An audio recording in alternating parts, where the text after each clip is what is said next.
So ayan mga kasil, kung familiar ka sa store nito dito sa Canada, yan dito sa Calgary, yan lagi kaming bumibili dyan pagka may okasyon.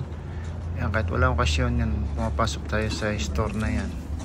Yan, mura lang yung mga bilihin dyan. May mga $1, $2, yan, yung mga gamit sa kusina. Yan o, tingnan nyo yung presyo, parang mga bargain lang yung ano dyan. Lahat ng okasyon na gusto nyong bilhin na nandyan sa store na yan. Yan, mga mura lang yan. Yan mga gamit, mga tools yan, mga dollar lang yan. Yan, gusto nyo magpa-package yan, dyan kayo pumunta kung hindi naman kayo maselan. Yan, yan gamit sa kusina.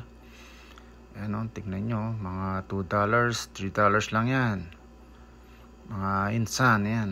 Yan o, mga dekorasyon sa bahay, yan, pang Christmas, birthday debut, binyag, yan, lahat ng okasyon gusto nyong bumili dyan sa store na yan. Bumili kami ng map, pang kiskis sa mukha, hindi, pang musis sa floor yan. Ginamit yan, magche-check out na kami yan. Konti lang ng binili namin ni YP dyan, yan. Nagasto lang kami dyan, $26. Okay po, thank you, out, bye bye.